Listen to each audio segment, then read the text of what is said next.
নমস্কার, আমি রুম্পা। চলে এলাম নতুন দিনে নতুন ভিডিও নিয়ে। আমি বন্ধুরা বেশ কিছুদিন ধরে কোনো ভিডিও দিতে পারছি না, আর ভিডিও কারুর দেখতেও পাচ্ছি না, কেন ভীষণ শরীরটা খারাপ। তাই কারুর ভিডিও দেখতেও পাচ্ছি না, আমি ভিডিও দিতেও পারছি না। তা বন্ধুরা তোমরা কিন্তু পাশে থেকো, আমিও চেষ্টা করব তোমাদের পাশে থাকার। তা দেখো, আজকে নিয়ে চলে এলাম একটি নতুন রেসিপি। শীত চলছে, শীতকালে ছোট নতুন আলু দিয়ে আলুর দম খেতে কিন্তু আমাদের ভীষণই ভালো লাগে। আজকে আমি সেই আলুর দমই আজকে তোমাদের মধ্যে শেয়ার করব। তবে আমি চেষ্টা করি সবসময় আমি আমার নিজের মতন করে করার। তা সবাই করতে পারো, তা আমি আমার মতন করে আমি এই রেসিপিটি তৈরি করেছি, সেটাই আমি তোমাদের মধ্যে শেয়ার করছি।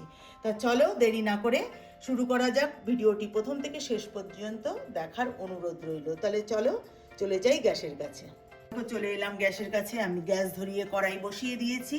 কড়াইতে আমি সর্ষের তেল দিয়ে দিয়েছি। রান্নাটা কিন্তু আমি সর্ষের তেলেই করব। আর তেল দেখো গরম হয়ে গেছে।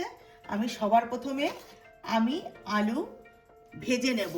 দেখো আমি আলু সেদ্ধ করে খোসা ছাড়িয়ে নিয়েছি। আর আমি একদম বেশি সেদ্ধ করিনি, আমি 80% সেদ্ধ করেছি, কারণ আমি আলুটাকে একটু ভাজবো, ভেজে তুলে নেব। তা দেখো আমি আলু খোসা ছাড়িয়ে নিয়েছি। এবার আমি কড়াইতে তেলের মধ্যে দিয়ে দেবো, একটু লবণ দিলাম, সামান্য একটু হলুদ দিয়ে দিলাম, দিয়ে এবার আলুগুলোকে আমি ভেজে নেব। বেশি ভাজবো না, হালকা ভেজে নেব। এইভাবে করলে কিন্তু খেতে ভীষণই ভালো লাগে, এই জন্য আমি খুব বেশি একটা সিদ্ধ করিনি।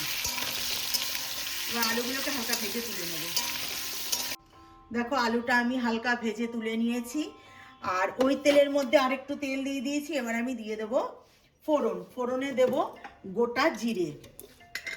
বন্ধুরা আমি যেভাবে তৈরি করছি তোমরা বাড়িতে অবশ্যই এইভাবে একবার তৈরি করে খেয়ে দেখবে, এর স্বাদ তোমরা ভুলতে পারবে না। দিয়ে দিলাম একটু জিরে ফোড়ন। এবার আমি এর মধ্যে দিয়ে দেবো আগে থেকে কেটে রাখা কুচনো পেঁয়াজ।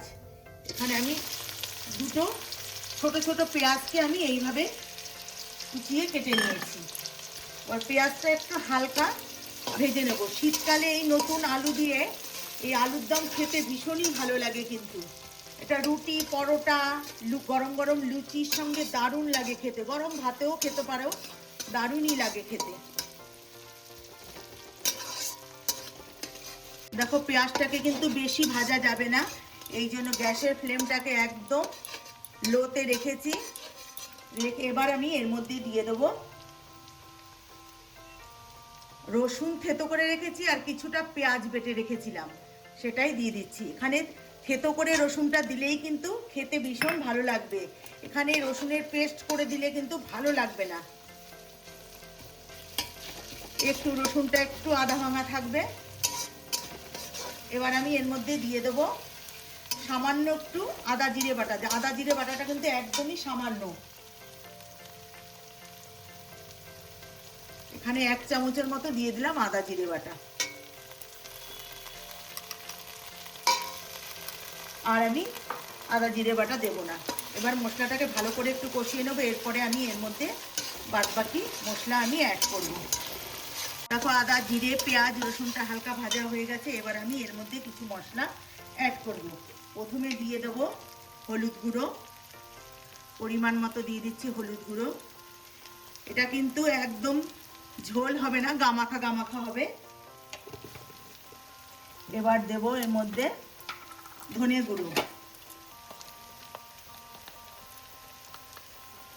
দিয়ে দিচ্ছি ধনে গুঁড়ো। এবার আমি এর মধ্যে একটু শুকনো লঙ্কার গুঁড়ো দেবো।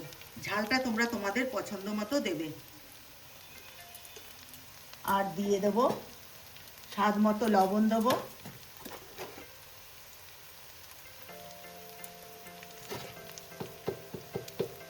দিয়ে দিলাম লবণ।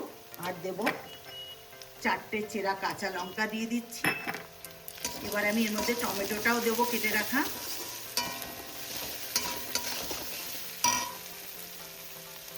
দিয়ে দিচ্ছি কেটে রাখা একটা টমেটো।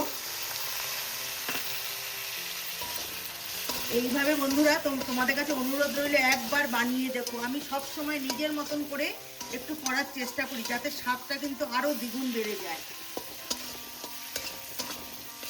এবার আমি এর মধ্যে দেব মটরশুঁটি। এবার আমি সব কিছু একসাথে করে মশলা ভালো করে আমি কষিয়ে নেব মটরশুঁটির সাথে। দেখো মশলা আমার কষানো হয়ে গেছে, তেল ছেড়ে দিয়েছে আর কাঁচা গন্ধও চলে গেছে। এবার আমি এর মধ্যে ভেজে রাখা আলুটা আমি দিয়ে দেব। এবার আমি আলুর সাথে মশলাটাকে ভালো করে মিশিয়ে নেব আর গ্যাসের ফ্লেমটাকে এবার হাইতে করে দেব। এটা কিন্তু বেশি ঝোল হবে না, একটু গামাখা হবে, তাতে করে কিন্তু খেতে ভীষণই ভালো লাগবে।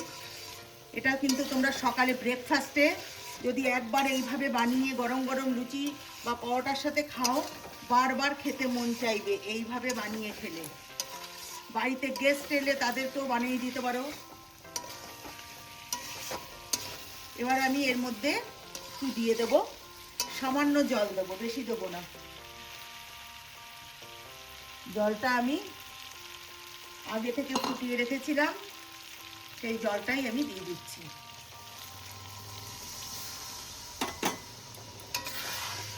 এবার আমি ঢাকনা দিয়ে ঢেকে আমি রান্নাটা করব। আগে থেকে আলু যেহেতু সিদ্ধ করা আছে, আর মিনিট 2-3 এটা ফুটিয়ে নিলেই ঝোলটাও টেনে যাবে আর আলুটাও বেশ সুন্দর সেদ্ধ হয়ে যাবে। আমি এর মধ্যে কোনো চিনি দিচ্ছি না। ঝালটা তোমরা তোমাদের পছন্দ মতো দেবে, তবে ঝালটা একটু বেশি দিলে কিন্তু ভালোই লাগবে খেতে। ও ঢাকনা দিয়ে ঢেকে দিলাম, মিনিট 2 পরে ফিরে আসছি।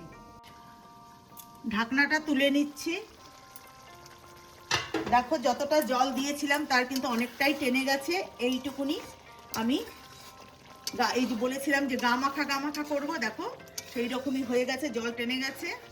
এবার আমি এর মধ্যে দিয়ে দেবো কেটে রাখা ধনেপাতা। তোমরা চাইলে এর মধ্যে গরম মশলাও দিতে পারো, তবে আমি গরম মশলা দেবো না, আমি এর মধ্যে ধনেপাতাটা দিচ্ছি। আর তোমরা চাইলে কিন্তু এর মধ্যে একটু চিনি দিতেই পারো, তাতে কিন্তু খেতে খারাপ হবে না, ভালোই লাগবে। দেখো আমার হয়ে গেছে আলুর দম। আমি এবার নামিয়ে নিয়ে তোমাদেরকে দেখাচ্ছি। দেখো বন্ধুরা, আলুর দম কিন্তু আমার একদম রেডি। এইভাবে কষা কষা করে আলুর দম একবার হলো বাড়িতে বানিয়ে খেয়ে দেখো, বারবার বানিয়ে খেতে মন চাইবে। এটা আমি গ্যারান্টি দিয়ে বলতে পারি, এতটাই টেস্টি হয়। গরম গরম ভাতের সঙ্গেও ভালো লাগবে, লুচি পরোটা রুটি হলে তো কোনো কথাই নেই। তাহলে বন্ধুরা, আমার চ্যানেলে নতুন বন্ধু হয়ে থাকলে চ্যানেলটিকে সাবস্ক্রাইব করে নেওয়ার অনুরোধ রইল। আর যারা করেছো তাদেরকে অসংখ্য অসংখ্য ধন্যবাদ। আর যারা ফেসবুক থেকে দেখো অবশ্যই ফলো করে নিও। তাহলে আজকের মতন এখানেই বিদায় নিচ্ছি। ভালো থেকো, সুস্থ থেকো, নমস্কার।